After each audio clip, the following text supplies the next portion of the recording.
పాపరోగాదిగ్రస్తానాం ప్రజానాం ఆర్తినాశకం ధన్వంతరి సమం వైద్యం కృష్ణం వందే జగద్గురుం.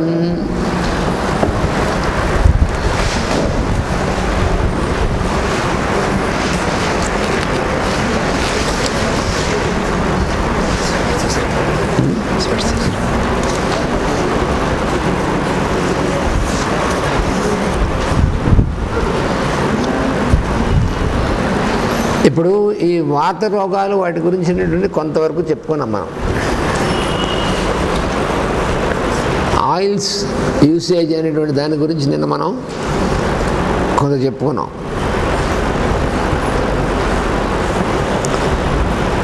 చాలామంది లాజిక్ ఏమిటంటే, ఇప్పుడు గానుగ తీసినటువంటి నూనె దొరకదు కదా, అందుకని రిఫైన్డ్ ఆయిలే వాడాల్సి వస్తుంది కదా అని లాజిక్. మనకి ఇంగ్లీష్లో ఒక సేయింగ్ ఉంది, where there is a will there is a way అని. మనకు సంకల్పం ఉంటే దొరకపోవడం ఉండదు. ముందు మన సంకల్పమే ఉండదు, సంకల్ప శుద్ధి ఉండాలి. మనకి ఏది ఆరోగ్యమైందో అని తెలుసుకున్న తర్వాత తెలుసుకున్నటువంటి దాన్ని ఆచరణలో పెట్టడం అనేటువంటిది చేస్తే అప్పుడు మనకు ఆరోగ్యంలో మార్పు వస్తుంది. మనం చాలా విషయాలు తెలిసేసుకోవడం ప్రయత్నం చేస్తాం. అంటే చాలా డబ్బులు కూడబెట్టేసి బస్తాలు వేసుకుంటే లోపల పడేసినట్టుగానే చాలా విషయాలన్నీ కూడా వినేసేసి లోపల పెట్టేసుకుంటే ఎప్పటికైనా పనికొస్తాయని. ఎప్పటికైనా పనికొస్తే మనకెందుకు ఇప్పుడు వెంటనే పనికి రావాలి అది. అందులో జ్ఞానం, మంచి విషయాలు తెలుసుకున్నప్పుడు వెంటనే వాటిని ఇంప్లిమెంట్ చేస్తే అవి ఉపయోగపడతాయి, లేకపోతే అనవసరమైనటువంటిది. ఇంప్లిమెంటేషన్ లేనటువంటి జ్ఞానం ఎటువంటిదంటే మాస్టర్ గారు చెప్పారు, గాడిద వీపు మీద పెద్ద బరువు వేస్తే ఎలా ఉంటుందో అలాంటిది అని చెప్పారు. ఈకే మాస్టర్ చెప్పారు. మంచి విషయాలన్నీ చాలా తెలుసుకుని ఇంప్లిమెంటేషన్ లేకపోతే ఒక గాడిద వీపు మీద బంగారం బిస్కెట్లు మూటగట్టి పెడితే ఎలా ఉంటుందో ఇది కూడా అటువంటిదే. మనకి బరువు మోయడం తప్ప మనకేం పనికిరాదు. అందుకని తెలుసుకున్నటువంటి మంచి విషయాల్ని ఇంప్లిమెంట్ చేస్తే దాని రిజల్ట్ అనేటువంటిది మనం అనుభవించవచ్చు.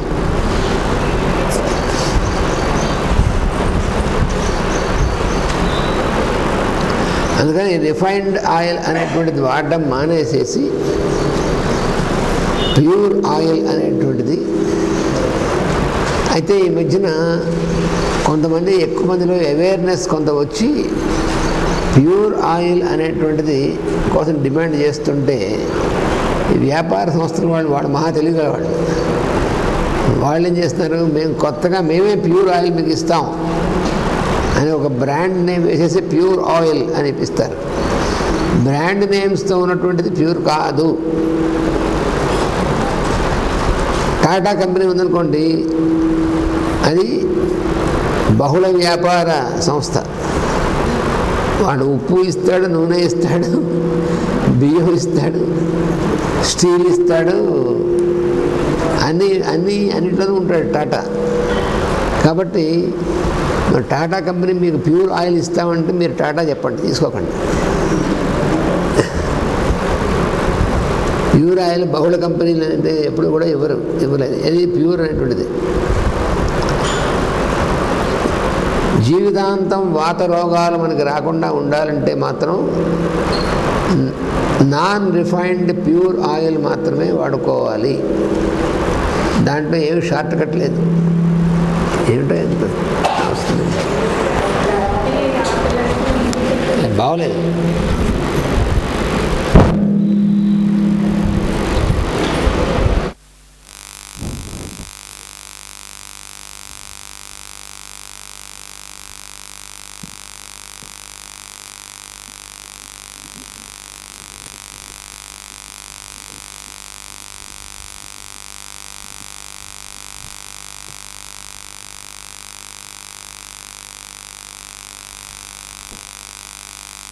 ఇబ్బంది వచ్చింది.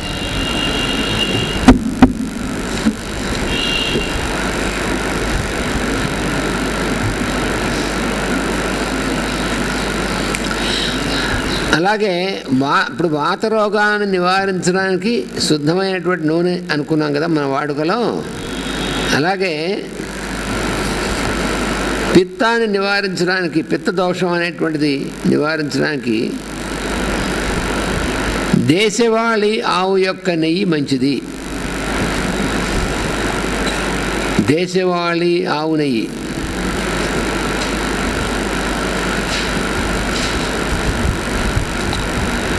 మరి గేదె పాల నుంచి తీసిన నెయ్యి దాని సంగతి ఏమిటి అంటారు. అది దాంట్లో కొంచెం ఎక్కువ ఇది ఉంటుంది కాబట్టి బాగా వ్యాయామం చేసేవాళ్ళు, కుస్తీలు పట్టేవాళ్ళు, అటువంటి వాళ్ళకి గేదె నెయ్యి పర్లేదు. వ్యాయామం లేకుండా కూర్చున్న చోట నుంచి కదలకుండా, అంటే మనం సోఫాలో కూర్చుని రిమోట్ పెట్టి టీవీ చూసుకుంటూ కూర్చున్న గంటలు గంటలు వ్యాయామం ఉండదు. అలాంటి వాళ్ళు గేదె నెయ్యి తింటే ఎక్కువ కొవ్వు పెరుగుతుంది. దేశవాళీ నెయ్యి, ఆవు నెయ్యి మాత్రం ఎవరికి కొలెస్ట్రాల్, కొవ్వులు పెరగడం అనేటువంటిది ఏమి ఉండదు.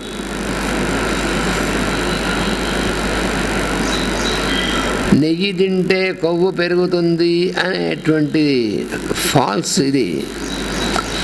నెయ్యి తిననటువంటి వాళ్ళకి చాలామందికి కూడా కొవ్వు బ్రహ్మాండంగా పెరుగుతుంది. కొలెస్ట్రాల్ పెరగడానికి నెయ్యికి సంబంధం లేదు. అది ఎలోపతి డాక్టర్లు వాళ్ళు చేసేటువంటి ప్రచారం, అంటే వాళ్ళకి ఇగ్నోరెన్స్ వల్ల. మేగడ నెయ్యి అంటే శుద్ధమైనటువంటి పాలు, ఆవు పాలు, శుద్ధమైనటువంటి దేశవాళీ ఆవు పాలు, ఆ దేశవాళీ ఆవు పాల నుంచి వచ్చినటువంటి మేగడ కానీ, దేశవాళీ ఆవు పాల నుంచి చేసినటువంటి వెన్న కానీ, దాని నుంచి చేసినటువంటి నెయ్యి కానీ, దానివల్ల కొలెస్ట్రాల్ పెరగడం అనేటువంటిది ఏమీ జరగదు. అది వేసుకోవడం వల్ల, పైగా ఆ నెయ్యి అసలు వేసుకోవడం మానేసిన వాళ్ళకి సైనోవియల్ ఫ్లూయిడ్ తొందరగా పోతుంది. అంటే ఏదైతే ఎముకలకి మధ్యలో ఉన్నటువంటిది లూబ్రికేషన్ అని ఉంటుంది, లూబ్రికెంట్ అంటారు. సైనోవియల్ ఫ్లూయిడ్ అనేటువంటిది ఎముకలు మధ్యలో లూబ్రికేషన్ అనేటువంటి చేసేటువంటి పదార్థం. అది త్వరగా పోతుంది. అది త్వరగా పోతే ఎముకల మధ్యలో లూబ్రికేషన్ ఉంటుంది, ఎముక రాసుకుంటూ ఉంటుంది. అది చిన్న వయసులోనే వస్తాయి. నడుస్తుంటే కిర్రమంటూ ఉంటాయి, కిరు చెప్పులాగా. జాయింట్స్ కిర్రమంటూ ఉంటాయి, కర్రమంటూ ఉంటాయి. జాయింట్స్ నొప్పులు వస్తూ ఉంటాయి. ఇవన్నీ ఎందువల్లంటే synovial fluid depletion of the synovial fluid అంటారు. అది డిప్లీషన్ ఎందుకు జరిగింది అని డాక్టర్లు అడిగితే వాళ్ళ వల్ల ఆర్థోపెడిషియన్స్గా ఎవరు చెప్పలేరు.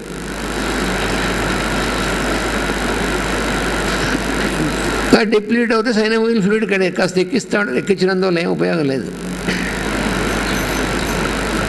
ప్రకృతి సహజంగా మనం ఏది తీసుకోవాలో అది తీసుకోవడం మానేసేసి శరీరంలో దానివల్ల డిప్లీషన్ వస్తే మాత్రం దాన్ని ఇంక వేరే దాంతో ఫిలప్ చేయడం అనేటువంటిది సాధ్యమైన పనిగా, చేసినా కూడా ఉపయోగించదు.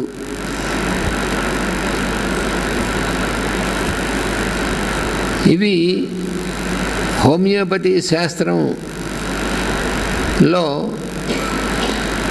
ఇటువంటి డెఫిషియన్సీస్, డిప్లీషన్స్ ఇవన్నీ ఎందుకు వస్తాయి అనేటువంటి దానికి చాలా సైంటిఫిక్ ఎక్స్ప్లెనేషన్ ఇచ్చినటువంటి శాస్త్రం హోమియోపతి శాస్త్రం. అంటే మన శరీర తత్వంలో పై తరాల నుంచి సంక్రమించినటువంటి దోషాలు ఏవైతే ఉన్నాయో అవి విపాకములు, అంటే మయాజమ్స్ అనేటువంటి దోషాలు ఉంటాయి. ఈ మయాజమ్స్ అనేటువంటి దోషాలు మానవుని యొక్క మానసికమైనటువంటి కక్షలో నెలకొని ఉంటాయి. ఎవరు మొబైల్ ఎవరిది మోగింది? స్విచ్ ఆఫ్ చేసేయండి దయచేసి. మర్చిపోయారు స్విచ్ ఆఫ్ చేయడం. మానసికమైనటువంటి కక్షలో నెలకొని ఉంటాయి ఇవి ఆ దోషాలు. All the miasms they occupy the mental plane of the human being. అలా ఉన్న తర్వాత అవి అక్కడి నుంచి కిందకి వైటల్ బాడీలోకి, అక్కడి నుంచి ఫిజికల్ బాడీలోకి అప్పుడు వాటి ప్రభావాన్ని చూపిస్తాయి. ఆ మయాజమ్స్ అనేటువంటి వాటిని శరీరంలో అంటే మానసికమైన కక్షలో లేకుండా వాటిని తొలగించడం అనేటువంటి సాధ్యమా అంటే హోమియోపతి శాస్త్రం నిరూపించాడు హ్యానిమన్ గారు, సాధ్యమే అని. విపాకముల్ని గురించినటువంటి విజ్ఞానము ఆయుర్వేద శాస్త్రం, హోమియోపతి శాస్త్రం, ఈ రెండు శాస్త్రాలే ఇవ్వగలిగాయి. ఆధునిక వైద్య శాస్త్రంలో విపాకములు అనేటువంటి కాన్సెప్ట్ లేనేలేదు. Source of disturbance of health ఏమిటి అంటే కేవలం వైరస్, బ్యాక్టీరియా తప్ప అంతకంటే డీపర్ సోర్స్ అనేటువంటిది ఉంది అనేటువంటిది ఇప్పుడున్న వైద్యశాస్త్రానికి ఇంకా ఎప్పటికీ తెలియదు. ఆ స్థితిలో ఉంది వైద్యశాస్త్రం. అందుకని ఎంతసేపటికి ఆ రోగం ఏ వైరస్ వల్ల వచ్చిందో ఆ వైరస్తో యుద్ధం చేయడమే వైద్యం అంటే. భయంకరమైనటువంటి విషపూరితమైనటువంటి మందులను ప్రయోగించి బ్యాక్టీరియాతోనూ వైరస్తోనూ చేసేటువంటి మహాయుద్ధమే దాని ట్రీట్మెంట్ అని పిలువబడుతుంది ఇప్పుడున్నటువంటి వైద్యశాస్త్రంలో. కానీ రోగానికి కారణాలు అవి కావు. వాటికంటే చాలా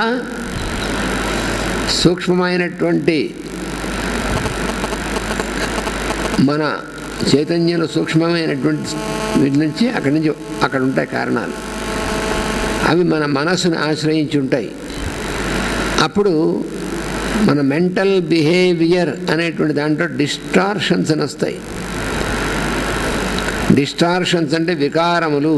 వికారం అంటే వాంతిని అర్థం కాదు ఇక్కడ. వికారం అంటే రాంగ్ టైప్ ఆఫ్ బిహేవియర్. మానసికమైనటువంటి కక్షలో ఉండకూడనటువంటి అసహజమైనటువంటి అసందర్భమైనటువంటి ప్రవర్తన అనేటువంటిది ఆ రూపంలో ఈ మయాజమ్స్ అనేటువంటివి స్ప్రెడ్ అవుతాయి. మానవ జాతి మొత్తం స్ప్రెడ్ అయిపోయాయి. అవి లోపల ఉండడం వల్లనే మన శరీరంలో మన శరీరానికి తత్వానికి బయట నుంచి ఏ రకమైనటువంటి వాటిని సోకడానికి కూడా మన శరీరాన్ని సిద్ధం చేస్తుంది. The miasms make our constitution susceptible to any sort of external influences to damage the health of the person.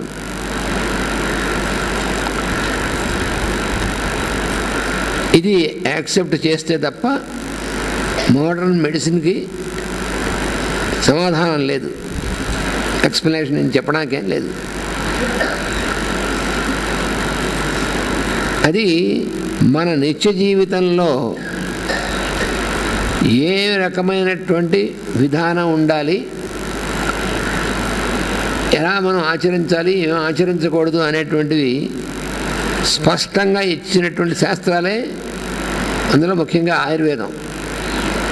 Without any doubt ఏం చేయొచ్చు, ఏం చేయకూడదు, ఏం చేస్తే ఏమవుతుంది అని మనకి శాస్త్రీయంగా ఎక్స్ప్లెయిన్ చేయగలిగినటువంటి శాస్త్రం అప్పటికి ఇప్పటికీ కూడా ఆయుర్వేద శాస్త్రమే. ఆయుర్వేదం అంటే ఊరికే ఏదో నాటు మందులు ఇచ్చేటువంటి అనుకునేటువంటి పొరపాటైనటువంటి అభిప్రాయం బాగా చదువుకున్న వాళ్ళకి మరీ ఎక్కువ ఉంటుంది.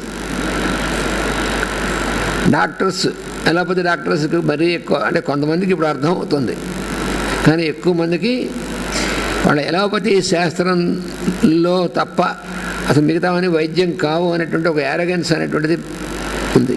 ఆ యారగెన్స్ కూడా విపాకాల్లో ఒకటి కారణమే అని చెప్పి హ్యాన్మన్ గారు ప్రూవ్ చేశారు. మయాసమ్స్లో సోరా అనేటువంటి మయాసం ఉన్నటువంటి వారికి అలా యారగెంట్ థింకింగ్, యారగెంట్ బిహేవియర్ ఉంటుంది అని చెప్పి ప్రూవ్ చేశారు.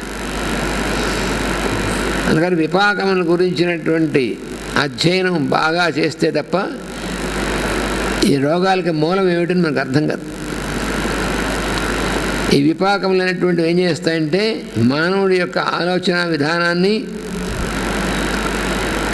తర్వాత మానవుడి యొక్క ప్రవర్తన, ఎలా ప్రవర్తించాలి ఎలా ప్రవర్తించకూడదు అనేటువంటి దాని వివేకాన్ని కూడా పూర్తిగా నాశనం చేస్తాయి. వివేకం అంటే డిస్క్రిమినేషన్. మనకు డిస్క్రిమినేషన్ అనేటువంటిది పనిచేయకుండా చేస్తుంది విపాకం. బలాన్ని తినకూడదు అని అనుకుంటే ఎందుకు తినకూడదు అనిపిస్తుంది అనమాట.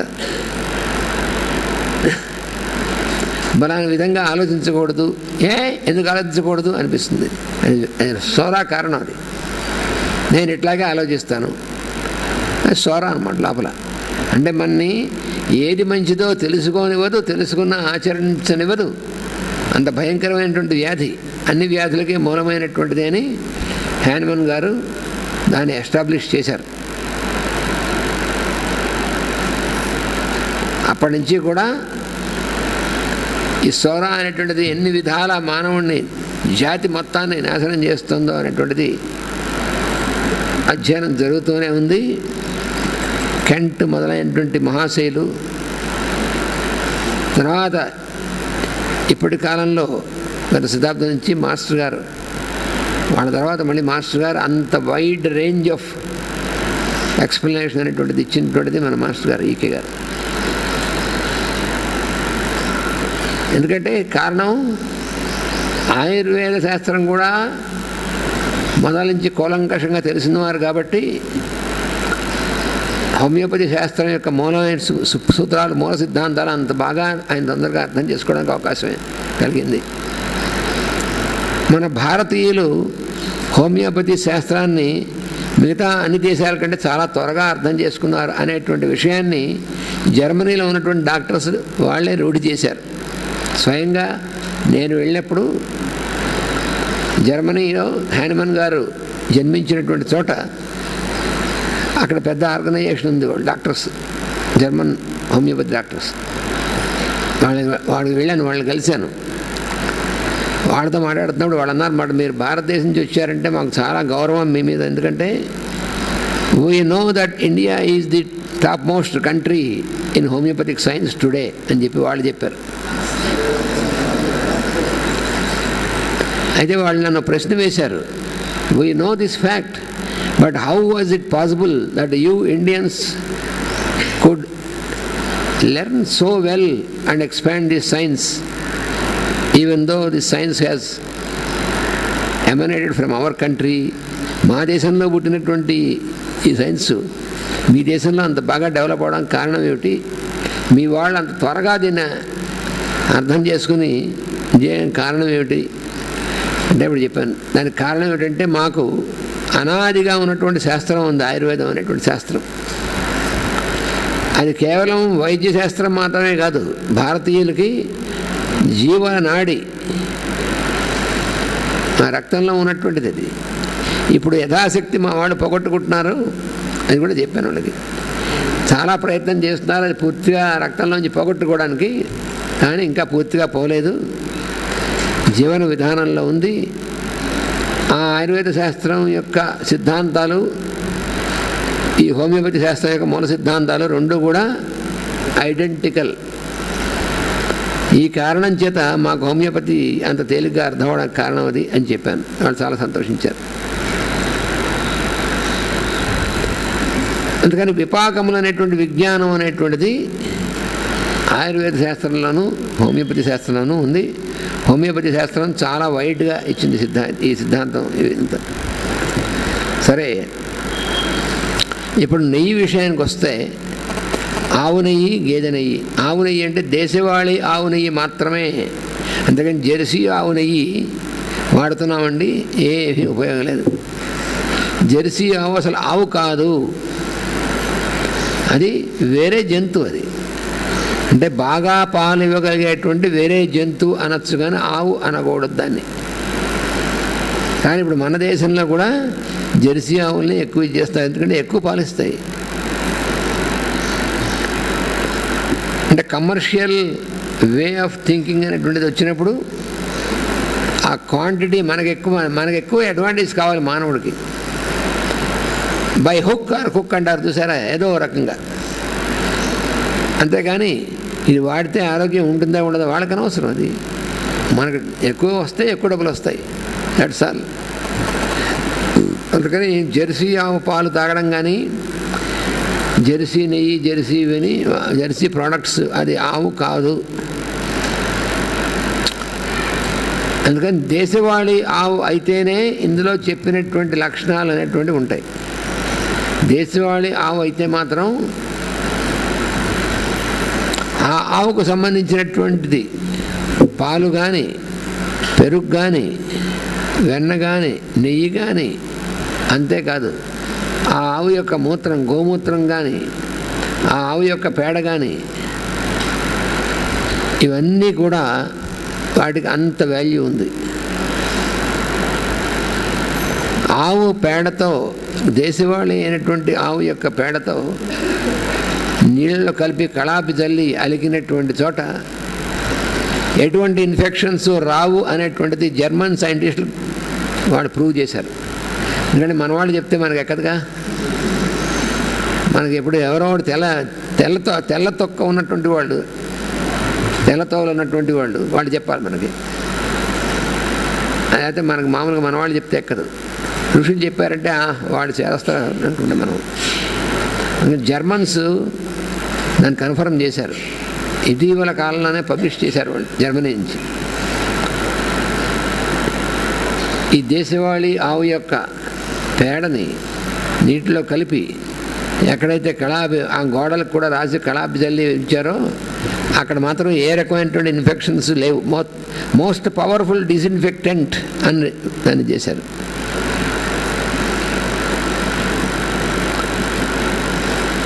అందుకనే ఈ యజ్ఞాలు చేసేటువంటి చోట పంచగవ్య ప్రాశనము అని చేయిస్తారు, ప్యూరిఫై చేయడానికి. పంచగవ్యములు అంటే గోవుకు సంబంధించినటువంటి 5 ఐటమ్స్: ఆవు పాలు, ఆవు పెరుగు, ఆవు నెయ్యి, గోమూత్రం, గోమయం అంటే ఆవు పేడ, ఇవన్నీ కూడా కలిపి ప్రాశనము అంటే తీసుకోవడం, అవి తినడం. ఆ పంచగవ్య ప్రాశనము అని చేస్తారు. ఇది రెగ్యులర్గా చేసినటువంటి వాడికి బాడీ చాలా రెసిస్టెంట్, అసలు ఏ రోగాలు సోకనటువంటి వాడుగా ఉంటాడు. చాలా పవర్ఫుల్ ఇది.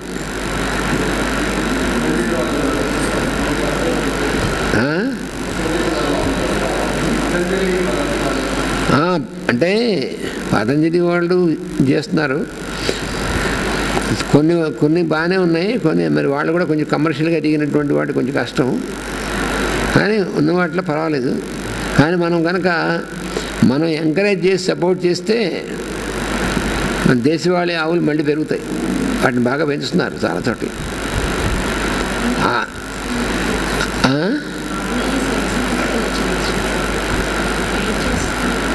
ఏమి వేడి చేయదు అది. ఆవు పాలు వేడి చేస్తాయి, ఆవు నెయ్యి వేడి చేస్తుంది అనేటువంటిది. దేశవాళీ ఆవు పాలు కానీ, దేశవాళీ ఆవు నెయ్యి కానీ, పెరుగు కానీ ఏమి వేడి చేయవు. నిస్సందేహంగా ఎవరైనా వేసుకోవచ్చు. గేదె నెయ్యి, మరి గేదె నెయ్యి ఉంది కదండి, అంటే గేదె నెయ్యి స్ట్రాంగ్గా నిత్యం బాగా వ్యాయామం చేసేవాళ్ళు, రోజు తాళింఖానకి వెళ్ళేటువంటి వాళ్ళు, వ్యాయామం చేసేవాళ్ళు, అలాంటి వాళ్ళకి. కానీ మామూలు గృహస్థులు గేదె నెయ్యి కంటే ఆవు నెయ్యి వాడడమే మంచిది.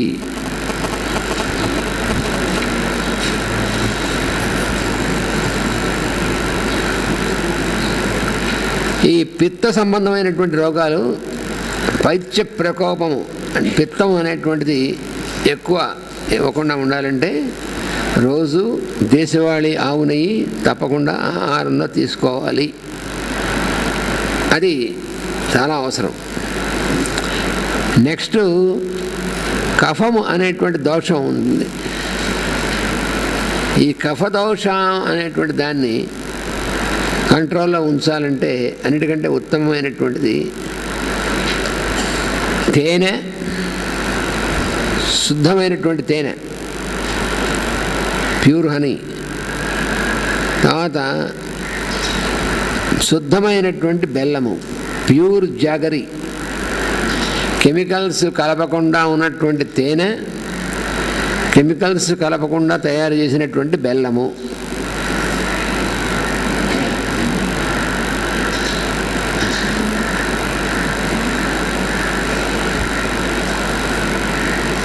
శరీరంలో కఫం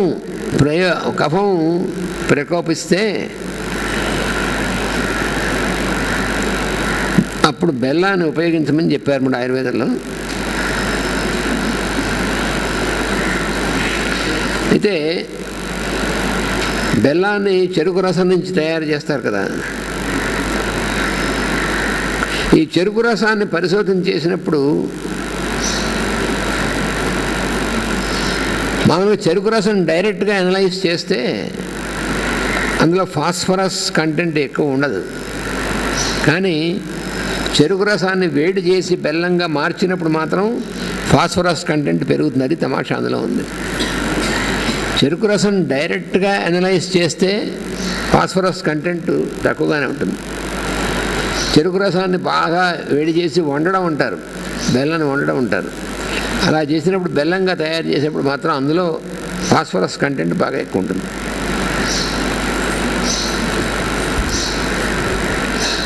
బెల్లంలో ఉన్న గొప్పతనం ఏమిటంటే అప్పుడే పుట్టినటువంటి బిడ్డకి కూడా ఇవ్వడానికి ఏమీ ఇబ్బంది లేకుండా ఇవ్వగలిగినటువంటిది ప్యూర్గా ఉన్నటువంటి బెల్లం కానీ, ప్యూర్గా ఉన్నటువంటి తేనె కానీ అప్పుడే పుట్టిన బిడ్డకు కూడా ఇవ్వచ్చు. అయితే బజార్లో దొరికేటువంటి తెల్ల బెల్లం మాత్రం పనికిరాదు.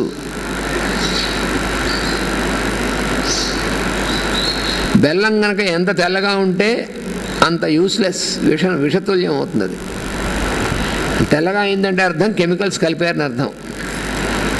ఇప్పుడు మన పంచదార ఉంది, పంచదార కూడా షుగర్ కేన్తో చేసిందేగా, షుగర్ కేన్ నుంచి వచ్చేదే. కానీ తెల్లగా ఎందుకు అయిపోయింది? దాన్ని బ్లీచింగ్ చేసి కెమికల్స్తో బాగా రిఫైండ్ చేసి చివరికి దాన్ని ఫినిషింగ్ అనేటువంటిది ఎముకల పొడి కలిపినటువంటిది. ఇందులో మొహమాటం ఏమీ లేదు.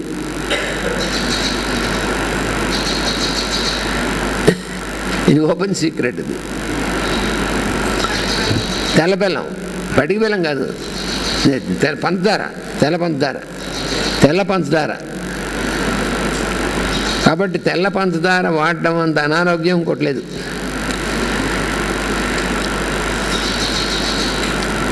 బెల్లం కెమికలైజ్ కాకుండా ఉన్నటువంటి బెల్లం వాడటం ఎంత ఆరోగ్యమో తెల్ల పంచదార వాడటం అంత అనారోగ్యం. అందుకని పంచదార అస్సలు వాడకూడదు.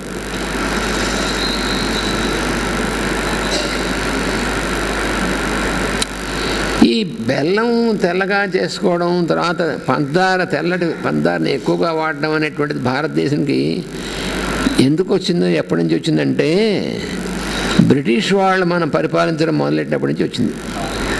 ఎందుకంటే బ్రిటిష్ వాళ్ళు తెల్లగా ఉంటారు కాబట్టి మనకు అన్నీ తెల్లగా ఉండాలి అనేటువంటిది ఒక రాంగ్ కాన్సెప్ట్ అనేటువంటిది వచ్చిందన్నమాట. తెల్లగా ఉండాల్సినవి ఏమి ఉండాలో అవి ఉండాలి. తెల్ల రంగు అనేటువంటిది కరెక్టే, మంచిదే. కానీ వాళ్ళు పరిపాలించే వాళ్ళ రంగు తెల్లగా ఉంది కదా అని మన వస్తువులన్నీ తెల్లగా చేసుకోవాలంటే అది రిఫైన్డ్ అనుకుంటారు. అంటే వాళ్ళు చూసి they are all refined fellows. అందరూ తెల్లవాళ్ళు అనగానే రిఫైన్డ్. కాబట్టి మనం కూడా మన చర్మాన్ని మార్చేసుకుంటే మంచిది అని. చర్మం మారదు కాబట్టి మన వాళ్ళ మారిపోతుంటాం. మన వాళ్ళు కూడా రిఫైన్డ్ అనుకుని, వాళ్ళు రిఫైన్డ్ ఏం కాదు. వాళ్ళు కొంతమంది రిఫైన్డ్ వాళ్ళు ఉంటారు, అందరూ చెడ్డ వాళ్ళు ఉంటారు. కానీ మనం తెల్లగా ఉందంతా చాలా ఇదైనటువంటి అనుకోవడానికి వీల్లేదు.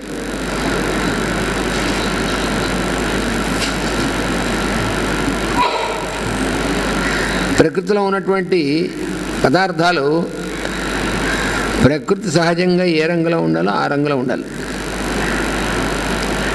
ప్రకృతి సహజమైనటువంటి రంగులో ఉండాలి.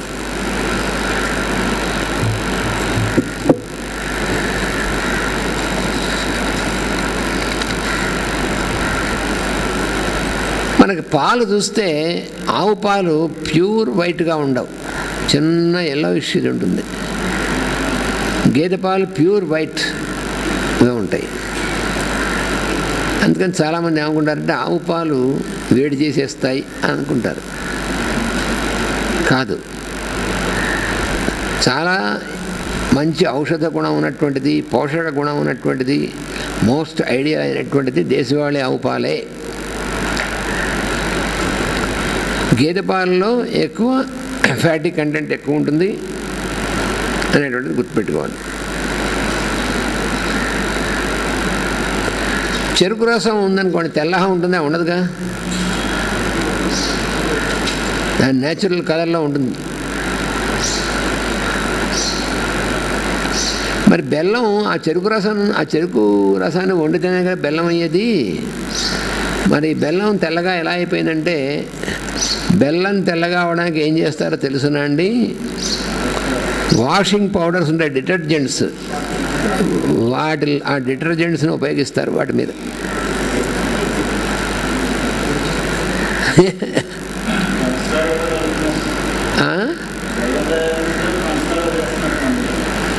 అది అంత చేయరు, ఎందుకంటే కాస్ట్లో ఎక్కువైపోతుంది, అందుకని చేయరు.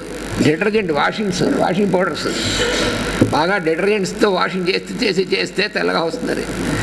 మనం బట్టలు ఉతుకుతాం చూసారా, అలాగా ఆ చెరుకు రసాన్ని ఉతికి చావకొట్టి చెవులు మూస్తారన్నమాట. వండుతారు,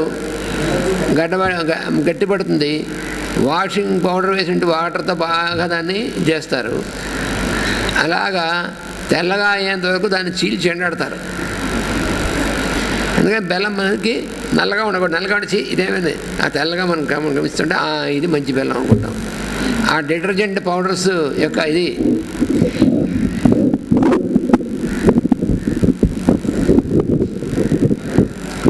అందుకని బాగా తెల్లగా ఉంది బెల్లం అంటే అంత ఎక్కువ సార్లు వాషింగ్ పౌడర్తో దాన్ని క్లీన్ చేశారని అర్థం. ఇందులో ఏమీ అతిశయోక్తి లేదు. చాలా డేంజరస్, ఎందుకంటే ఆ డిటర్జెంట్సే మన కడుపులోకి వెళ్తాయి.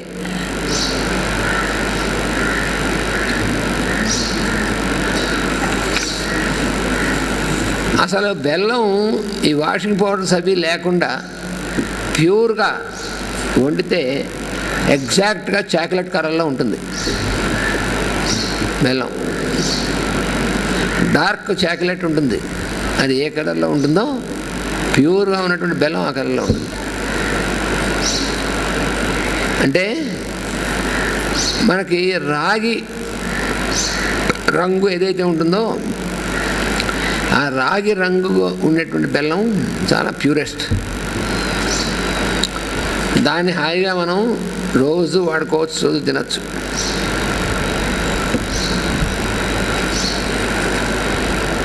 బెల్లం కాకుండా మరి ఏదైనా సరే స్వీటనింగ్ ఏజెంట్ అనేటువంటి దాన్ని మనం పంచదార అసలు వాడకూడదు.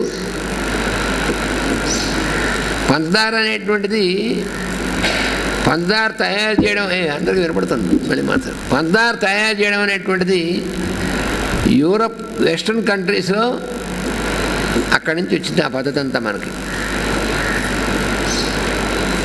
యూరోపియన్స్ రాకముందు, బ్రిటిష్ వాళ్ళు రాకముందు మన దేశంలో బెల్లమే తయారు చేసేవారు, కానీ పంచదార అనేటువంటిది అంత ఉండేది కాదు. బ్రౌన్ షుగర్లా ఉండేది కొంత. బెల్లం టీ, బెల్లం కాఫీ, తర్వాత బ్రౌన్ షుగర్ అంటే కొంచెం క్రిస్టలైజ్గా ఇవన్నీ చేసిన తర్వాత ఉన్నటువంటిది కొంచెం క్రిస్టలైజ్ చేసేటువంటిది, అది కూడా బ్రౌన్గానే ఉండేది, కొంచెం పెద్దగా ఉండేది. అంతేకాని ఇప్పుడు మేత్త తెల్లగా ఉన్నటువంటిది అంతా కూడా మన తర్వాత ఇవన్నీ చేయడం వల్ల అయిపోయింది. పంచదారకి బెల్లానికి తేడా అంటే పంచదారలో ఫాస్ఫరస్ కంటెంట్ ఏమి ఉండదు అసలు. బెల్లంలో ఫాస్ఫరస్ కంటెంట్ ఈ వాషింగ్ డిటర్జెంట్స్ వేయకుండా సహజంగా ఉన్నటువంటి బెల్లంలో అయితే ఫాస్ఫరస్ కంటెంట్ ఉంటుంది. మన బాడీలో కఫం యొక్క ప్రకోపాన్ని కంట్రోల్ చేయాలంటే ఫాస్ఫరస్ కంటెంట్ ఉన్నటువంటిది అయితేనే చేయగలదు.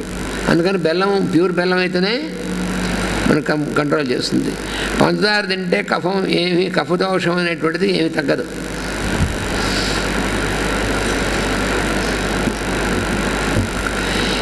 పంచదార వల్ల ఏం జరుగుతుందో తెలుసునా అండి? పంచదారలో ఉన్నటువంటి డిటర్జెంట్స్ వల్ల అలా ఏం అవుతుంది, దానికన్నీ కెమికల్స్. కాబట్టి పంచదార మన శరీరంలోకి వెళ్ళి జీర్ణమైనప్పుడు యాసిడ్స్ ప్రొడ్యూస్ చేస్తుంది. అందుకని ఎసిడిటీ కూడా ఎక్కువ అవుతుంది. పంచదార ఎక్కువ మంది వాడుతుంటారు కాబట్టి ఎసిడిటీ కూడా ఎక్కువ మందికి ఎక్కువ అవుతుంది. బెల్లం జీర్ణమైన తర్వాత మిగిలేటువంటిది ఆల్కలాయిడ్స్ ఉంటాయి. ఎసిడిటీ ఉండదు, యాసిడ్స్ ఉండవు.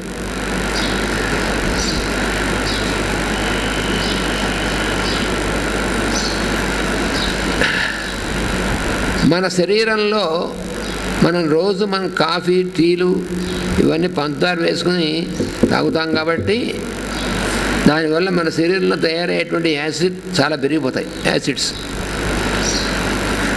అనేక రకాలైనటువంటి యాసిడ్స్ రక్తంలో పెరిగిపోతాయి. అందుకని వాత రోగాలు చాలా ఎక్కువైపోతాయి. అందుకని పంచదార వాడకుండా ప్యూర్ బెల్లం వాడితే ఏమవుతుందంటే, బెల్లంలో ఉన్నటువంటిది ఆల్కలాయిడ్ కాబట్టి వాత రోగాలు ఎందుకు వస్తాయి? ఎక్కువ యాసిడ్స్ ప్రొడ్యూస్ అవుతే వస్తాయి బాడీలో. ఈ ఆల్కలాయిడ్ అనేటువంటిది యాసిడ్స్ని న్యూట్రలైజ్ చేస్తుంది.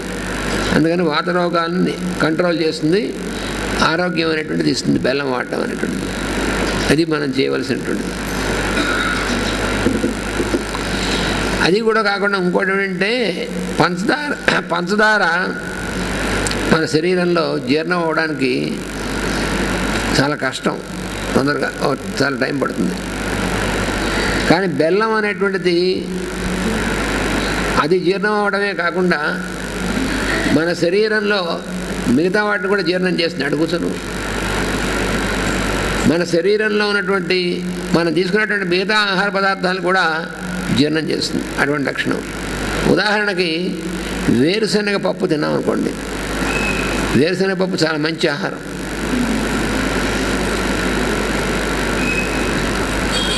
మనం పెద్ద ఇంత క్వాంటిటీ మనం తినేవాళ్ళు ఒక గుప్పెడు వేరుశనగ పప్పు తిని ఒక గ్లాసు పాలు తాగితే చాలా మంచి ఆహారం. అది మంచి పోషకాహారం అవుతుంది. అది ఆ వేరుశనగ పప్పు తిన్నప్పుడు దాన్ని ఈజీగా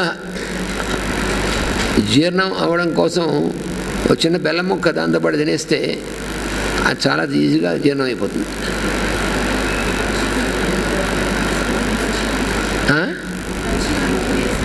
పచ్చివి అది ఎక్కువ. వేరుశనగ అనేటువంటిది పచ్చివి అని నానబెట్టినవి తినచ్చు. నానబెట్టి మొలకలు వస్తాయి, మొలకలు వచ్చిన తర్వాత తినచ్చు, చాలా మంచిది. అది రోజు కూడా ఉదయం కొన్ని మొలకల ఫార్ములా ఒకటి ఉంది. అదేమిటంటే, ఒక మనిషికి 2 స్పూన్స్ గోధుమలు,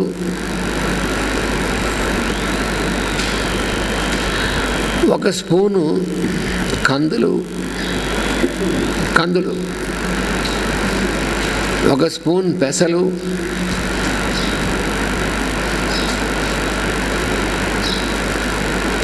తర్వాత 1 స్పూన్ అలసందలు,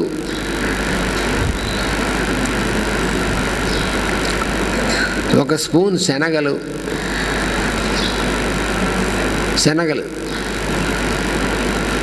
తర్వాత 1 స్పూను అంటే సుమారుగా 1 స్పూన్ వస్తున్నా అన్ని వేరుశనగ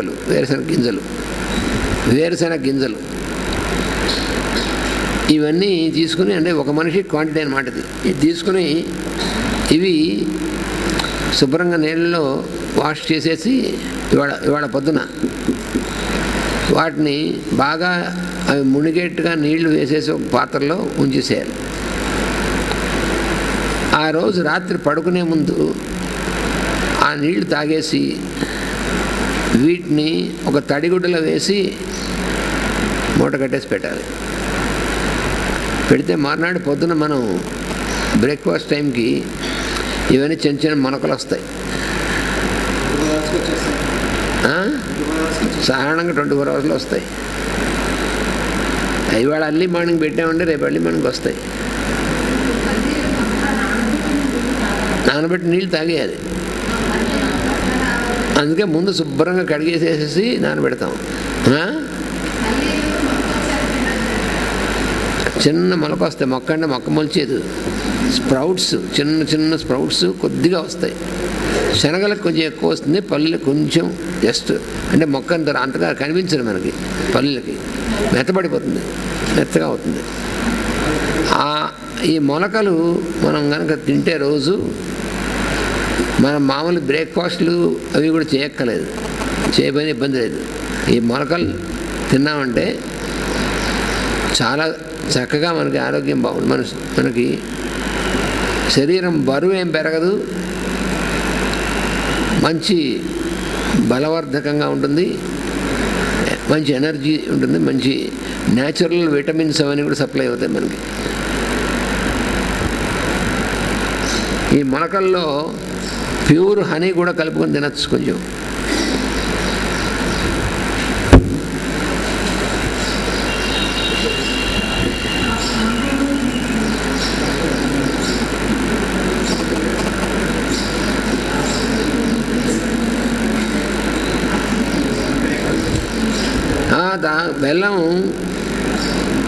బెల్లం దేంతో కలిపి తీసుకోవచ్చు అనేటువంటిది కొన్ని సూచనలు. మనం చాలామంది పెరుగులో పంచదార వేసుకుని తింటారు. అసలు చేయకూడని పని. పంచదార అసలు వాడనే కూడదు. లస్సీ బుస్సీ అని పెరుగులో పంచదార వేసుకుని తింటారు. అసలు పంచదార అసలు వాడనే కూడదంటే మళ్ళీ వాటిలో కలిపి వాడటం అనేది తప్పు. బెల్లముని రోజు కావాలంటే పెరుగుతో కలిపి తీసుకోవచ్చు, లేదా పాలల్లో బెల్లం వేసుకుని తీసుకోవచ్చు. పాలు తాగి బెల్లం తినచ్చు, బెల్లం తిని పాలు తాగొచ్చు, ఎలా చేసినా పర్లేదు. పాలతో కలిపి తీసుకోకూడదు. అది పాలతో కలిపి తీసుకోకూడదు. బెల్లం తిని పాలు తాగొచ్చు, పాలు తాగి బెల్లం తినచ్చు. పాల విషయంలో పాయసం అది పర్వాలేదు. పాయసం ఉడకబెట్టి చేస్తాం మామూలుగా డైరెక్ట్గా.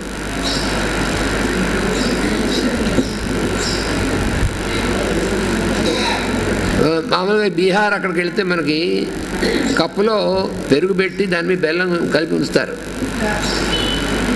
అందుకని పెరుగుతో కలిపి తింటే మంచిది బెల్లం అనేటువంటిది.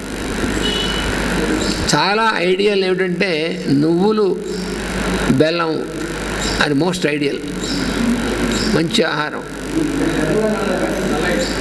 నువ్వులు నల్ల నువ్వులు తినగలిగితే మరీ మంచిది, లేదని తెల్ల నువ్వులైనా పర్లేదు. నువ్వులతో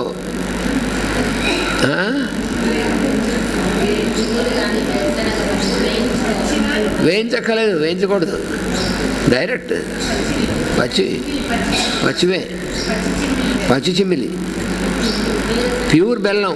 అలాగే వేరుశనగ ఉండలు కూడా, వేరుశనగ ఉండలు అనేటువంటిది తీసుకోవచ్చు.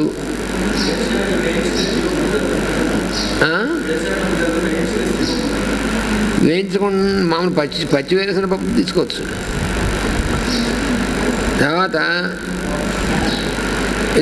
ఇలాగ నువ్వులతో కాంబినేషను, వేరుశనగతో కాంబినేషను, బెల్లం అది తీసుకోవడం వల్ల మన శరీరంలో ఎక్సెస్ యాసిడ్స్ అన్నీ కూడా కంట్రోల్ అయిపోతాయి.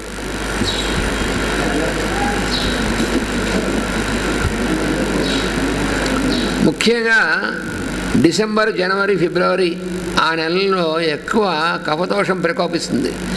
ఆ టైంలో ఈ నువ్వులుండలు కానీ వేరుశనగ ఉండలు కానీ తింటే, బెల్లం ప్యూర్ బెల్లంతో తింటే మంచి కంట్రోల్ ఉంటుంది. అవన్నీ అప్పుడే వస్తాయి. మనకి వచ్చేటువంటి పండగలు కూడా దాని ఆ సీజన్ బట్టి ఏ ఆహారం తీసుకోవాలి దాన్ని బట్టే వస్తాయి. రోగాల్లో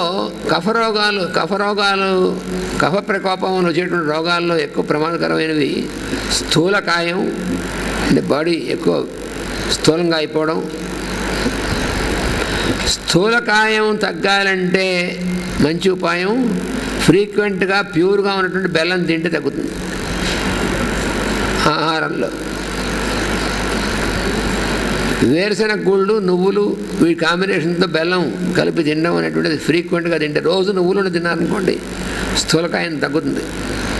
ఎందుకంటే యాసిడ్స్ కంట్రోల్లో ఉంటాయి, కఫరోగం కఫదోషం తగ్గుతుంది. చాలామంది అలా తినమంటే అమ్మో నువ్వుల్లో ఆయిల్ ఉంటుంది కదా, పిచ్చివాళ్ళు అనమాట వాళ్ళు, వాళ్ళకి అర్థం కాదు. ఎందుకంటే నువ్వుల నూనెలో ఉండేటువంటిది హెచ్డిఎల్ కొలెస్ట్రాల్ ఎక్కువ ఉంటుంది. ఏ కొలెస్ట్రాల్ ఎక్కువ మంచిదో అదే ఉంటుంది అందులో. నువ్వుల నూనె వల్ల మనం మేలు చేసేటువంటిది హెచ్డిఎల్ కొలెస్ట్రాల్. ఏ కొలెస్ట్రాల్ ఎక్కువ ఉండాలో మనకి అదే నువ్వుల వల్ల పెరుగుతుంది. ఉండకూడని కొలెస్ట్రాల్ అనేటువంటిది నువ్వుల వల్ల పెరగదు. నువ్వుల నూనె వల్ల కొలెస్ట్రాల్ పెరగదు. బాడీకి స్థూలకాయం ఏ కొలెస్ట్రాల్ వల్ల వస్తుందంటే ఎల్డిఎల్ విఎల్డిఎల్ కొలెస్ట్రాల్ వల్లే వస్తుంది, హెచ్డిఎల్ వల్ల రాదు.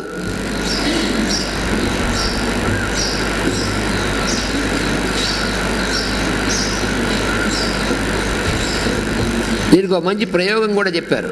భోజనం చేసిన తర్వాత నువ్వులు కాస్త నోట్లో వేసుకుని బాగా నవిలి తింటే 3-4 నెలల పాటు బాడీ కనీసం 7-8 కిలోలు వెయిట్ తగ్గుతుంది, కాల్షియం పెరుగుతుంది, ఆస్టియోపోరోసిస్ రాదు. చాలామంది ఇప్పుడున్నటువంటి లేడీస్లో మెనోపాజ్ తర్వాత మీరు కాల్షియం మాత్రలు వేసుకోవాలి అని డాక్టర్స్ చెప్తున్నారు. ఎందుకనంటే ఎముకల్లో ఆస్టియోపోరోసిస్ అనేటువంటిది వస్తుంది అని. ఆస్టియోపోరోసిస్ అంటే ఎముకల్లో ఉన్నటువంటి కాల్షియం తగ్గిపోయి ఎముకలు పలచబడి అవి తొందరగా విరిగిపోయే లక్షణం వస్తుంది.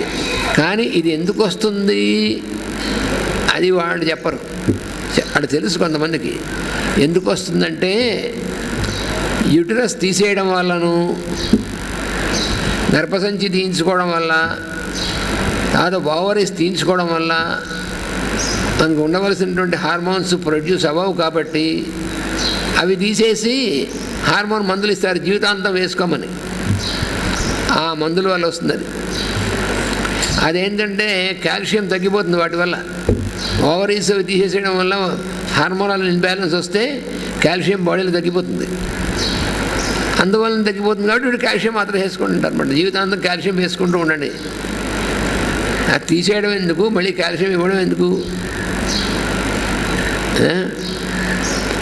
అందుకని అలా చెప్తే ఒప్పుకోరని, మీకు లోపల ఎంత సిస్ట్ ఉన్నా సరే క్యాన్సర్ అయిపోతుంది తీసుకోపోతే అని భయపెడతారు అన్నమాట. ఏమీ అవ్వదు క్యాన్సర్. లోపల ఫైబ్రాయిడ్స్ ఉంటే అవి క్యాన్సర్ అయిపోతాయి అని ఏమీ అవ్వవు. వాటిని ఏం చేయకుండా వాటి జోలికి వెళ్ళకుండా ఉంటే ఏమవుతుంది. ఫైబ్రాయిడ్స్ తగ్గిపోవడానికి కావాల్సిన మందు ఉంటే దమ్ముంటే ఇవ్వాలి వాళ్ళు. వాడి చేత కాదు. ఫైబ్రాయిడ్స్ కరిగిపోవడానికి మందులు ఉన్నాయి వాళ్ళ దగ్గర, దాంట్లో లేవు. ఫైబ్రాయిడ్స్ అసలు ఎందుకు వస్తాయి అంటే ఇలాంటి వాటి వల్ల ఎక్కువ వస్తాయి.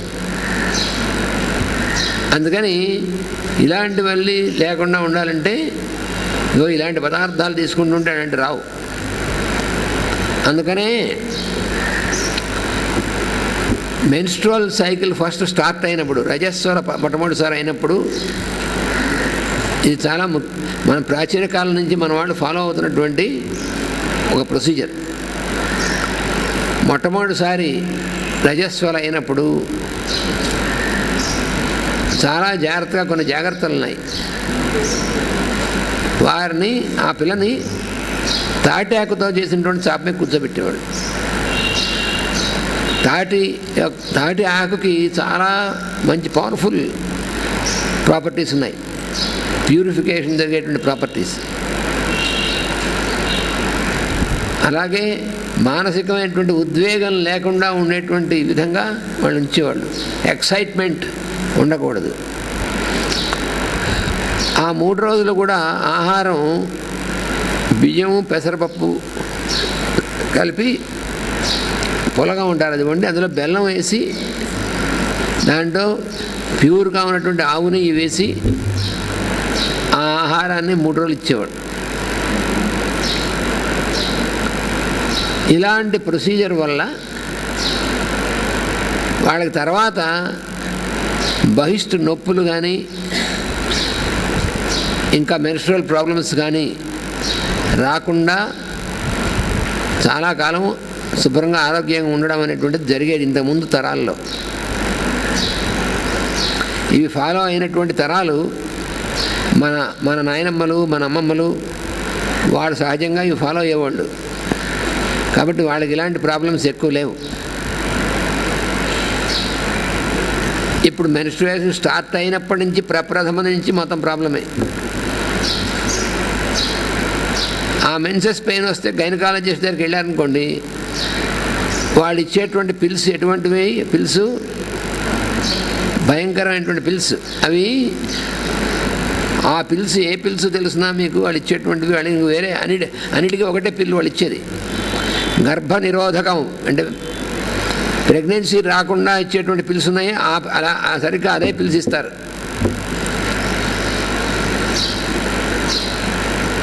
స్టార్టింగ్ నుంచే ఎంత అసలు అది వెటర్నరీ వైద్యమా మామూలు వైద్యమా? అది చాలా భయంకరమైనటువంటి వైద్యం. దానివల్ల హార్మోనల్ సిస్టమ్ మొత్తం ఇల్బ్యాలెన్సే.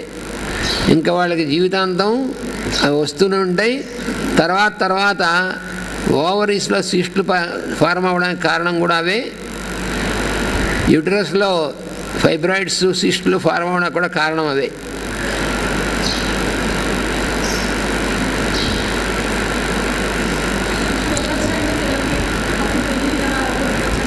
ఏమిటది? ఇప్పుడైనా ఇస్తేనే మంచిది. మొదటి 2-3 సార్లు అలా ఇస్తే తర్వాత లైఫ్ లాంగ్గా వాళ్ళ సఫరింగ్ ఉండదు. ఎందుకంటే మెన్స్ట్రువల్ పీరియడ్ అనేటువంటి అప్పుడు ఎమోషనల్గా బాగా ఎక్కువ ఎక్సైట్మెంట్ ఉంటుంది. అది సహజమైనటువంటి ఒక రియాక్షన్ అది. ఎందుకంటే హార్మోనల్ యాక్టివిటీ కదా, అది హార్మోన్స్లో వచ్చేటువంటి యాక్టివిటీలో ఒకటి మెయిన్ యాక్టివిటీ మెన్స్ట్రుయేషన్ అనేటువంటిది. అటువంటి సమయాల్లో మానసికమైనటువంటి ఎక్సైట్మెంట్ అనేటువంటిది ఉండకూడదు అనేటువంటిది అక్కడ మనం సైంటిఫిక్గా ఉన్నటువంటిది. అలాగే ఫిజికల్గా కూడా ఓవర్ ఎగ్జర్షన్ అనేటువంటిది ఉండకూడదు అని. అందుకనే ముందు తరాల్లో ఆ 3 days కూడా ఇంట్లో నిత్యం చేసే బరువు పనుల కోసం ఇంట్లో పనులు అనేటువంటిది కాకుండా విడిగా ఉన్న కారణం అది. ఇప్పుడు అసలు ఆ కాన్సెప్ట్ లేదు. అది ఎందుకు ఏమిటైనటువంటి సైంటిఫిక్ అనేటువంటి తెలియకపోవడం వల్ల పూర్వం ఏదో వాళ్ళందరూ చేరస్తం వల్ల అలా కూర్చునే వాళ్ళు అనుకుంటారు తప్ప ఇప్పుడు ఆ కాన్సెప్ట్ లేదు. కానీ సైంటిఫిక్ అన్నమాట. ఆ 3 రోజులు అలా రెస్ట్లో ఉంటే మిగిలినటువంటి రోజుల్లో ఆరోగ్యం శుభ్రంగా ఉంటుంది. ఆ 3 రోజులు శుభ్రంగా వీళ్ళు అక్కడ తిరిగేసి ఇక్కడ తిరిగేసి గంతి ఎగి చేసి అది చేసి ఇవన్నీ యాక్టివిటీ అంతా చేస్తూ తర్వాత మెంటల్గా సైకలాజికల్గా ఎక్సైట్మెంట్, కోపం, తాపాలు, తర్వాత మనకి అది కూడా ఉందిగా, టీవీ ఉందిగా, అందులో దరిద్రమైనటువంటి చూడడం, రకరకాలు ఇవన్నీ అక్కడ ఇక్కడ వెళ్ళడం, ఇవన్నీ చేయడం, బరువు లేని పనులు చేయడం, ఇవన్నీ చేస్తుంటే ఏమవుతుందంటే ఆ హార్మోనల్ సిస్టంలో పర్మనెంట్ డ్యామేజ్ వస్తుంది. దాని ఎఫెక్ట్ అంతా కూడా యూటరస్ గర్భాశయంలో ఉన్నటువంటి మ్యాట్రిక్స్ అంటారు, ఆ లోపల ఉన్నటువంటి లేయర్స్ అవన్నీ వాటి మీద దెబ్బతీస్తుంది. అప్పుడు అందుకనే ఎండోమెట్రియాసిస్ అనేటువంటి జబ్బులు అందుకు వస్తాయి. ఆ మ్యాట్రిక్స్ థిక్ అయిపోతుంది, దాన్నే ఎండోమెట్రియాసిస్ అంటారు. ఇవన్నీ ఎందుకు వస్తాయంటే దీనిలో కేర్ తీసుకోకపోవడం వల్ల. వ్యాపారం వాళ్ళు చేసేది.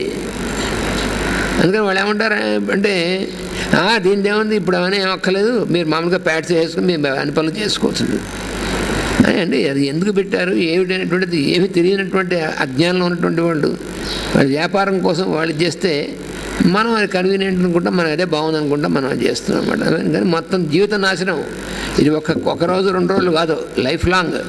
అంటే మొదట మెన్స్ట్రుయేషన్ స్టార్టింగ్ అప్పటి నుంచి ఉన్నటువంటిది దీనివల్ల అజాగ్రత్త వల్ల ఇవి పాటించకపోవడం వల్ల మెన్స్ట్రువల్ సైకిల్లో దెబ్బ కొడుతుంది.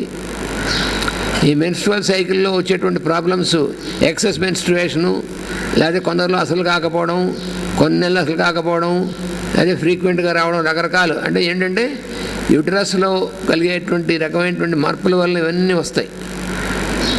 మళ్ళీ వాటికి వేరే మళ్ళీ మందులు, ఆ మందులన్నీ కూడా హార్మోనల్ మెడిసిన్స్. హార్మోన్స్తో తయారు చేసినటువంటి మెడిసిన్స్ వాడకూడదు అసలు, చాలా డేంజర్. అలాగే మెన్స్ట్రువేషన్ పోస్ట్ పోన్ చేయడానికి మందులు వాడుతున్నారు.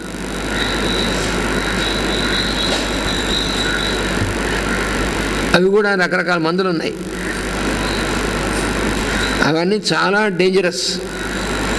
మెన్స్ట్రువల్ సైకిల్ని ముందుకు జరపడానికి కానీ వెనక్కి జరపడానికి కానీ మందులు వాడామా తప్పనిసరిగా జీవితాంతం వాటి ఫలితం అనుభవించాల్సి వస్తుంది. మరి ఎలాగండి మా పనులు? మీ ఇష్టం. జీవితంలో మీరు ఆరోగ్యంగా ఉండదలుచుకున్నారా, లేకపోతే జీవితాంతం రోగిష్ఠుగా ఉండదలుచుకున్నారో మనం నిర్ణయించుకోవాలంతే. ఎందుకంటే ఒక్కసారి వాడిన దానికే చాలామందిలో చూసాం మేము. ఎందుకంటే కొన్ని వేల మందిని చూస్తుంటాం మేము పేషెంట్స్ని. ఒక్కసారి వాడిన తర్వాత దానికే చాలా డిస్టర్బ్ అయిపోయినటువంటి కాన్స్టిట్యూషన్స్ చాలా ఉన్నాయి. అవి మళ్ళీ మామూలుగా రావడానికి ఎంతకాలం పడుతుందో చెప్పలేము. ఇవి గైనకాలజిస్టులు చాలామందికి అజ్ఞానం. అంటే వాళ్ళు ఎవరికనే ఆ గైనకాలజీ మాత్రం చదువుతారు అంతే తప్ప దాని ఏది ఎందుకు అవుతుంది, ఇల్ బ్యాలెన్స్ ఎందుకు అవుతుంది అనేటువంటి విషయాన్ని, ఇలాంటి వీటికి కనెక్షన్ ఉంటుంది అనేటువంటి విషయం పూర్తిగా జీరో. వాళ్ళ డార్క్నెస్ వాళ్ళకి. అయితే యూటరస్ తీసేయడం మొదలైనటువంటి విషయాలు గైనకాలజీ తీసేస్తే ఏమవుతుందో వాళ్ళు తెలుసు. అందుకని వాళ్ళు తీయించుకోరు. ఇది ఫ్యాక్ట్. అది చాలామంది గైనకాలజిస్టులు వాళ్ళ ఫ్యామిలీలో వాళ్ళు మాత్రం జాగ్రత్త పడతారు. తొందరపడి యూటరస్ తీయరు, తొందరపడి ఓవరీస్ తీసేయరు. వాళ్ళ దగ్గరికి వచ్చి పేషెంట్స్ మాత్రం మీరు తీయించుకోకపోతే క్యాన్సర్ వస్తుందని చెప్తారు. దానిమని వాళ్ళు భయపడిపోతారు, తీయించేసుకుంటా తీసేస్తారు. ఎందుకంటే వీళ్ళు డబ్బులు వస్తాయి. ఇది జరుగుతున్నటువంటి వ్యవహారం అంతా ఇది. క్యాన్సర్ అంత తేలిగ్గా అంత అనవసరంగా రాదు, కానీ దాని గురించి భయం అనేటువంటిది ఎక్కువ అన్నమాట. ప్రచారం వల్ల ఎక్కడైనా చిన్న పొక్కు లాంటి క్యాన్సర్ కావచ్చు. అందులో లేడీస్లో భయపెట్టడానికి చాలా ఎక్కువ ఉన్నాయి. చాలా వీటి వల్ల ఎక్కువ భయాన్ని పెట్టేస్తున్నారు అన్నమాట. మీకు ఏదైనా క్యాన్సర్ కావచ్చు, గర్భసంచి క్యాన్సర్ కావచ్చు, బ్రెస్ట్ క్యాన్సర్ కావచ్చు అని వాళ్ళు చెప్పినటువంటిది ఫాలో అవ్వడం వల్ల క్యాన్సర్ అయి తీరుతుంది. వాళ్ళు క్యాన్సర్ అయ్యేట్టుగా చేస్తారు. తప్పకుండా బయాప్సీ అని తీస్తారు, అక్కడ ముక్క తీసి పరీక్ష చేస్తూ ఉంటారు. అలా చేయనిచ్చారంటే క్యాన్సర్ అవ్వడానికి 90% ఛాన్స్ ఉంటాయి. అది చేయకుండా ఉంటే మాత్రం క్యాన్సర్ అవ్వకపోవడానికి 90% ఛాన్స్ ఉంటాయి. కానీ అలా చేయించుకునేంతవరకు మిమ్మల్ని తినేస్తారనమాట, భయపెట్టేస్తారు, తినేస్తారు. మీరు వద్దంటే మీరు చదువుకున్న వాళ్ళ బుద్ధి లేదా అని తిడతారు. ఎన్ని రకాలు ఉంటాయి. బ్రెయిన్ వాష్ చేసేస్తూ ఉంటారు అనమాట. మెమోగ్రఫీ ఏం చేస్తారు, మాటిమాటికి చేయించుకుంటారు వెళ్ళి. ఇప్పుడు చాలామంది ఎడ్యుకేటెడ్ వాళ్ళ లేడీస్ అందరూ కూడా ప్రతిసారి టెస్ట్ కనీసం సంవత్సరానికి 2 సార్లు వెళ్ళి మెమోగ్రఫీ చేయించుకుంటారు. ఎందుకంటే బ్రెస్ట్లో క్యాన్సర్ రాకుండా డిటెక్షన్ అదేమిటది, అది రేడియేషన్. అది వాళ్ళు చేస్తుంది. మెమోగ్రఫీ అనేటువంటి దాంట్లో రేడియేషన్ ఎక్స్రేస్ అందులోకి వెళ్తాయి. అసలు బాడీలోకి ఎక్స్రేస్ వెళ్ళకూడదు. మాటిమాటికి ఎక్స్రే చేయించుకోవడం తప్పు. కానీ వాళ్ళ హాస్పిటల్లో జాయిన్ అయిన వాళ్ళకి వాళ్ళ డబ్బుల కోసం రోజు ఎక్స్రే తీస్తారు. అంటే ఇవన్నీ అమానుషమైనటువంటి పనులు, వ్యాపారం చేస్తున్నారు మన వాళ్ళు. మనం అజ్ఞానం వల్ల వాటిని చేయించుకుంటున్నాం.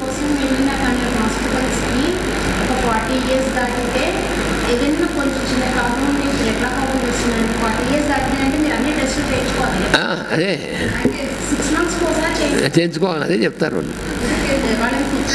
ఎందుకంటే వాళ్ళ ప్యాకేజ్ అనమాట, వాళ్ళకి డబ్బులు వస్తాయి. పైగా ఈ డాక్టర్స్ వీళ్ళు బలవంతం చేయిస్తే హాస్పిటల్ వాళ్ళు వీళ్ళు డబ్బులు ఇస్తారు. వాళ్ళ కనెక్షన్ అది.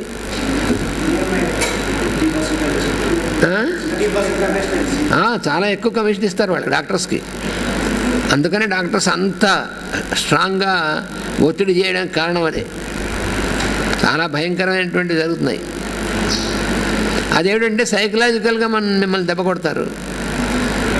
మీకు ఏం వచ్చినా సరే ఇదిగో చెప్పాను అప్పుడు మీకు మీరు ఫాలో అవ్వాలి, అందుకే ఇది వచ్చిందంటారు. పెద్దాన్ని దాన్ని ముడి పెట్టేస్తారు. చాలా ఇదన్నమాట, కంగారు పెట్టేస్తారు.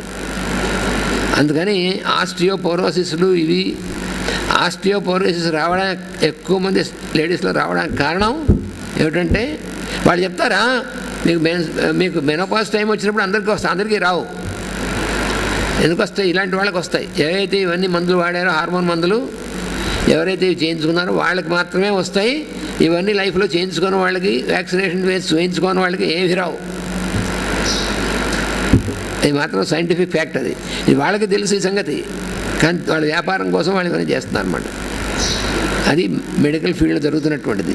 చాలా అమానుషమైన పనులు జరుగుతున్నాయి. అందుకని ఈ నువ్వు పప్పు అనేటువంటిది నల్ల నువ్వులు, అసలు నల్ల నువ్వులు అయితే అంటే భోజనం చేసిన తర్వాత నువ్వు పప్పు తినడం అనేటువంటిది మంచిదే. నల్ల నువ్వులు తినగలిగితే ఇంకా షూర్. అయితే నల్ల నువ్వులు చలికాలంలో మాత్రమే తినాలి. మిగతా కాలంలో నువ్వు పప్పు తినచ్చు. నల్ల నువ్వులు తింటే కొంచెం ఎక్కువ వేడి చేస్తుంది, చలికాలంలో అయితే మంచిది. అలాగే మోకాళ్ళ నొప్పులు ఎందుకు వచ్చాయి అని డాక్టర్ని అడిగితే యూరిక్ యాసిడ్ పెరిగింది అందుకని వచ్చాయంటారు. యూరిక్ యాసిడ్ పెరిగిన వచ్చాయంటారు. మరి యూరిక్ యాసిడ్ పెరిగింది కదా, మరి ఏం చేస్తారంటే దాన్ని మళ్ళీ మందులు ఇస్తారు. ఆ యూరిక్ యాసిడ్ కోసం మందులు, నొప్పుల కోసం మందులు అని ఏమీ అక్కర్లేదు. యూరిక్ యాసిడ్ అనేటువంటిది ఎందుకు పెరిగింది? ఆమ్లములు పెరిగాయి కదా, దాన్ని కౌంటరాక్ట్ చేయాలంటే రోజు నువ్వులు ఉండ మంచి ఇప్పుడు చెప్పినటువంటి ప్యూర్ బెల్లంతో చేసినటువంటి నువ్వులు ఉండలు రోజు తింటే, లేదా తేనె కూడా ఉంది, తేనెతో అయినా సరే నువ్వులుండ బెల్లంతోనూ రోజు కొంత తేనె తీసుకున్నటువంటి వాళ్ళకి యూరిక్ యాసిడ్ని పెరగనివ్వదు, మోకాళ్ళ నొప్పులు రానివ్వదు.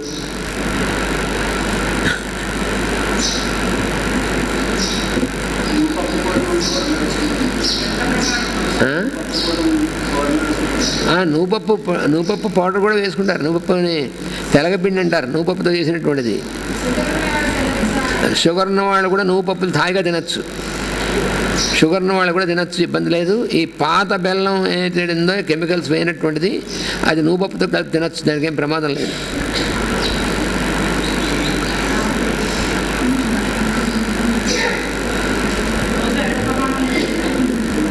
రోజుకు ఒక 2 ఉండలు తినండి. తర్వాత కాస్త నువ్వుపప్పు భోజనం చేసిన తర్వాత కొంచెం నువ్వుపప్పు నోట్లో వేసుకుని శుభ్రంగా నవ్వాలండి కొంతసేపు, ఇబ్బంది లేదు. తర్వాత పిత్తం దోషం అనేటువంటిది ఏదైతే ఉందో దానికి కౌంటరాక్ట్ చేయాలంటే అది ప్యూర్ ఆవు నెయ్యి అనేటువంటిది పిత్త దోషాన్ని కౌంటరాక్ట్ చేస్తుంది.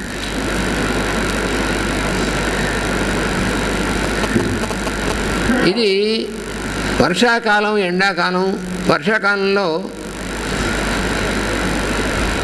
ఎండాకాలంలో కూడా ఇది ఎక్కువ వాడచ్చు. అంటే ప్యూర్ ఆవు నెయ్యి, దేశీయ ఆవు నెయ్యి అయితేనే. ఏ ఆవు నెయ్యి పెడితే ఆవు నెయ్యి మాత్రం ఎక్స్పెక్ట్ చేయకూడదు.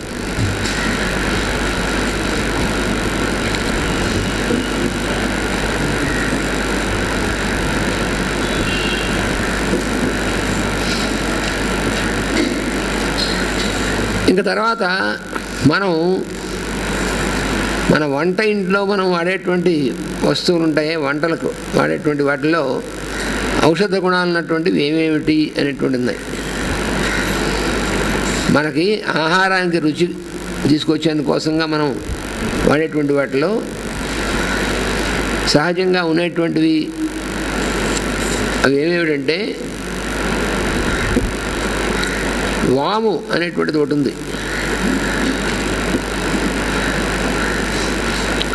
వాము అనేటువంటిది ఈ పైత్య దోషం అనేటువంటి దాన్ని బాగా కంట్రోల్ చేస్తుంది, పిత్తం అనేటువంటి తగ్గిస్తుంది. అయితే ఏది ఎప్పుడు వాడాలి అనేటువంటి దానికి కొన్ని ఉన్నాయి. మధ్యాహ్నం భోజనం చేసే పదార్థాల్లో వాము మధ్యాహ్నం ఎక్కువ వాడడం మంచిదన్నారు.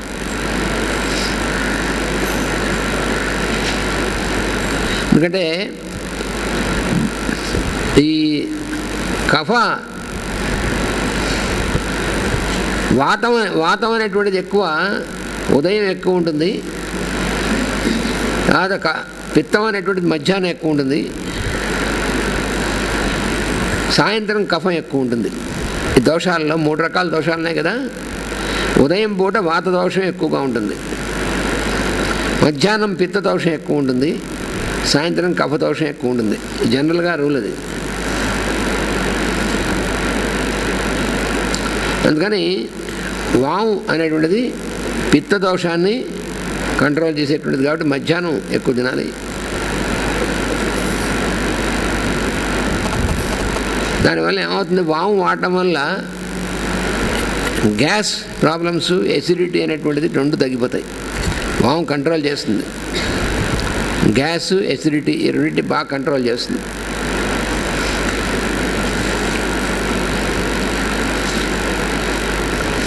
గ్యాస్ ట్రబుల్ క్రానిక్గా ఉన్నటువంటి వాళ్ళు ఉంటారు. వాళ్ళు మధ్యాహ్నం భోజనం చేసిన తర్వాత నల్ల ఉప్పు అని ఉంటుంది. ఆ నల్ల ఉప్పు అంటే కొంచెం మెడికేటెడ్ అనమాట. అది ఆయుర్వేదం షాపులో దొరుకుతుంది. ఆ నల్ల ఉప్పును కొద్దిగా వాము కలిపి ఆ మధ్యాహ్నం భోజనం చేసిన తర్వాత కొద్దిగా చిన్న క్వాంటిటీలో నవలడం చేస్తే దాని గ్యాస్ ప్రాబ్లమ్స్ బాగా తగ్గుతాయి. అంత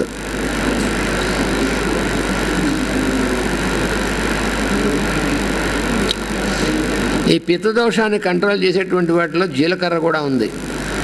జీలకర్రలో 2 రకాలు ఉన్నాయి. నల్ల జీలకర్ర, తెల్ల జీలకర్ర 2 రకాలు ఉంటాయి. అందులో నల్ల జీలకర్ర ఎక్కువ పవర్ఫుల్. మామూలుగా మనం వాడే జీలకర్ర తెల్లగా అంటే తెల్ల రంగు కాదు. మనం వాడే జీలకర్ర మామూలు జీలకర్ర, కొంచెం నల్ల జీలకర్ర అని ఉంటుంది, అది ఎక్కువ పవర్ఫుల్.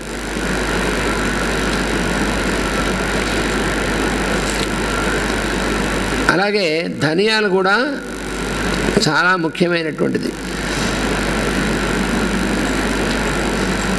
ధనియాలు పచ్చి ధనియాలు దొరికినప్పుడు అవి వాడచ్చు, లేనప్పుడు మామూలుగా ఎండు ధనియాలు ఎప్పుడు వాడేటువంటి ధనియాలు కూడా వాడచ్చు. 2 సమానమైన గుణాలే ఉంటాయి వాటికి. ఇవి ముఖ్యమైనటువంటి వస్తువులు, పిత్తం అనేటువంటి దోషాన్ని కంట్రోల్ చేసేవి. అలాగే ఇంగువ కూడా పిత్త దోషాన్ని బాగా కంట్రోల్ చేస్తుంది.